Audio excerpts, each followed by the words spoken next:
Salah Jama is the Deputy Prime Minister of the Federal Government of Somalia. He joins us live now from Kampala. First of all, I just wondered, what advice have you been given about this deal? Is Somaliland even entitled to lease this land to Ethiopia in your books?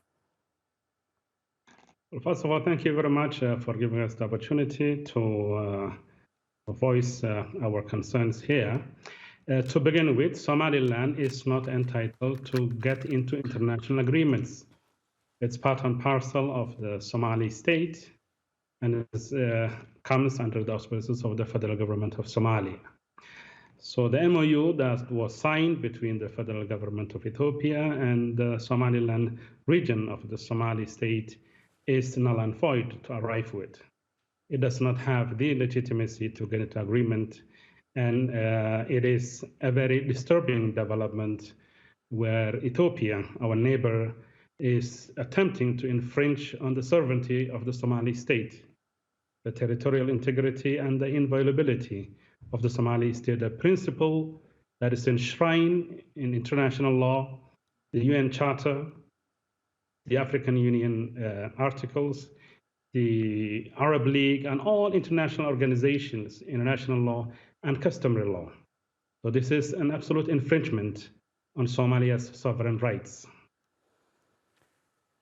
What implications does this agreement have for the Horn of Africa and neighboring countries?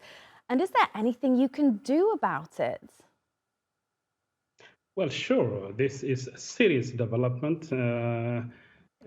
Before the 1st of January this year, Somalia was very busy fixing its economy, fighting off Al-Shabaab, finishing a debt relief process that took us well over a decade, and successfully launching a serious fight against Al-Shabaab, re-establishing its relations in the international realm.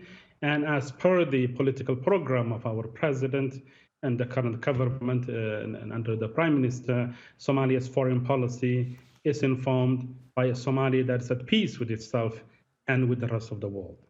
So this very rather unexpected developments from Ethiopia is something of serious concern for the Somali government and the Somali people. It is, as I stated earlier, a serious wrong in terms of international law and customary law, and I think it will have serious implications for the Horn of Africa.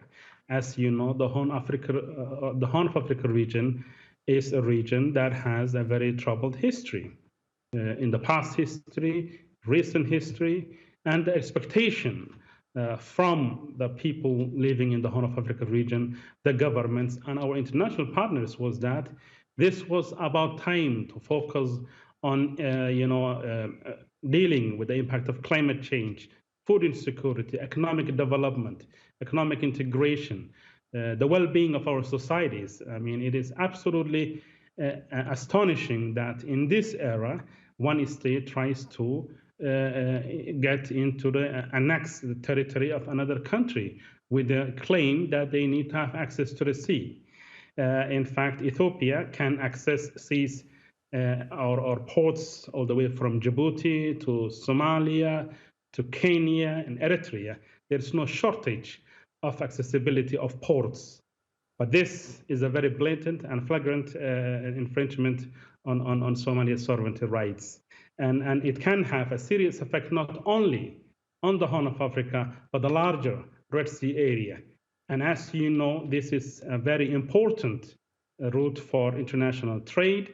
And there are already so many other live conflicts that are going on, and a lot more latent ones that can be triggered by this very, what we can call irresponsible and erratic behavior from Ethiopian leadership. And Mr. Jama, Somalia has been waging an intensified campaign against Al-Shabaab since last season. Perhaps you could tell us what progress has been made and how this aligns with your broader security and strategy goals and stability in the country as well.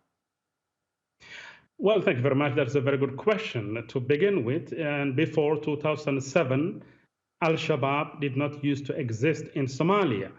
In fact, their very genesis and origins can be traced back to the last time when the Ethiopian armed forces got into Somalia. And that is where the Al-Shabaab and radical ideologies got started. But ever since then, especially during this term, the Somali government, in partnership with the regional administrations and the Somali communities, have been waging a very successful war against Al-Shabaab.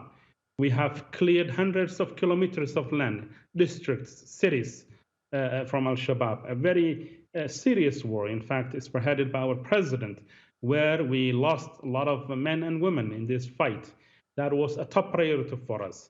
And with collaboration from our international partners, in fact, the success that we have gained has been highly documented and acclaimed within the international arena. We were busy in trying to fix our security, enhance our economy, finalize our constitution, and improve the livelihood of our people.